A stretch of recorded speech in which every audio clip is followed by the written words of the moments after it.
Thanks for joining us on this frozen, bitter Monday night. And I'm not talking about the weather. I'm talking about the start of the legislative session, which is now just hours away. At least it's supposed to be. House Democrats and Republicans remain frozen in a bitter political split that threatens to put everything on ice.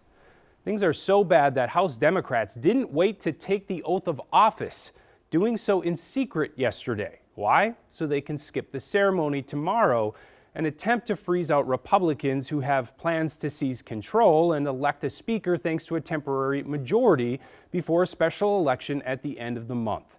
So where does that leave us tonight? Danny kicks off our team coverage. That swearing-in ceremony last night happened outside of the state capitol, just down the street at the Minnesota History Center. The House DFL says that it was what they call an emergency move in the event that they do deny quorum tomorrow and decide to skip the first day of the 2025 legislative session. The DFL says they've made an offer to House GOP that would give the House GOP temporary control of the chamber until the January 28th special election. But leadership from the GOP side told us tonight that is a non-starter in their opinion, and that they've especially lost trust in the Democrats after that ceremony last night that went out with any public notice. The DFL says negotiations are continuing tonight. Here's the thing, Republican leadership says state law is clear and that any attempt to subvert the noon swearing in on Tuesday is illegitimate, adding that it's a slap in the face to every voter expecting their elected officials to act in good faith and uphold the integrity of the legislative process. DFL leaders say their private swearing in is totally legal and has happened before.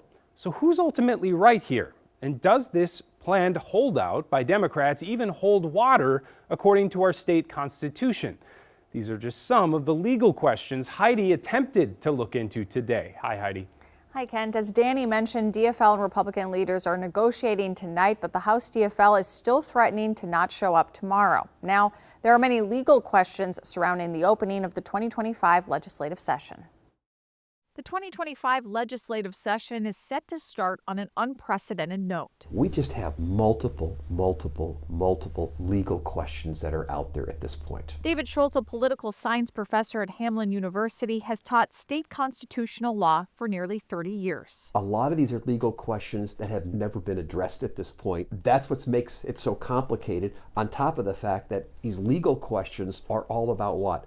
Ultimate control of the House of Representatives. That's why the stakes are so high and why both sides are fighting so vigorously right now. With a special election in 2 weeks, Republicans are entering the session with a temporary one-seat majority, 67 to 66. House DFL members held an early swearing-in ceremony in case they decide to boycott the start of the session. House Republican leaders say, quote, state law is clear. Swearing in happens at noon the day the legislature convenes. But Democrats responded saying, quote, taking the oath of office early isn't unprecedented. When it does occur is generally for special elections to fill vacancies because of resignations or deaths. This comes as Representative Brad Tapke's 14-vote victory in Shakopee is being challenged in court after 20 absentee ballots went missing. The question becomes, is that a valid swearing in? What impact does that have on an outstanding court case challenging the validity of that election? Democrats may not show up Tuesday to prevent a quorum or the minimum amount of members needed to do business in the House. Secretary of State Steve Simon, who will preside over the first day, says 68 is needed.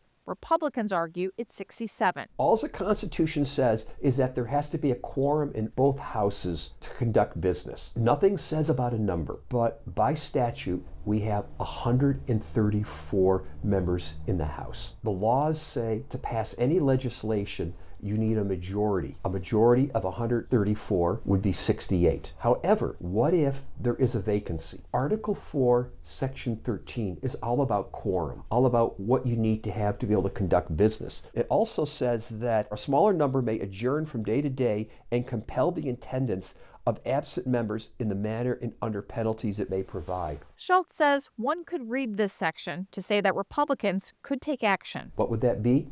It could maybe requesting the governor to request the state police, the state troopers, to escort them back to the Capitol. We saw that happen in the past in both Texas and Wisconsin. However, in Minnesota, this is all uncharted territory, which Schultz says makes some of this left up to interpretation. You want to have a functioning legislature. I think you have to read the Constitution as a whole that tries to further that goal. Today, Republicans sent a letter to Steve Simon saying, quote, as the ceremonial presiding officer, you lack authority to make any final rulings or unilateral actions. Democrats responded saying, quote, Republicans are trying to use a 2-week, one-vote edge to seize control of the Minnesota House for 2 years. This would ignore the will of the voters. Kent. A lot to figure out. Thanks, Heidi. Meanwhile, over in the Senate, the two sides have reached an organizing agreement, while that chamber is temporarily tied up at 33 seats apiece. Under that agreement, each caucus leader will appoint a co-presiding officer. Each committee has joint chairs. There's equal representation of DFL and GOP members on committees, and there will be no changes to Senate rules, they say, through 2025. That tie will be broken on January 28th after a special election to fill former DFL Senate Majority Leader Carrie Dietzig's seat following her death last month.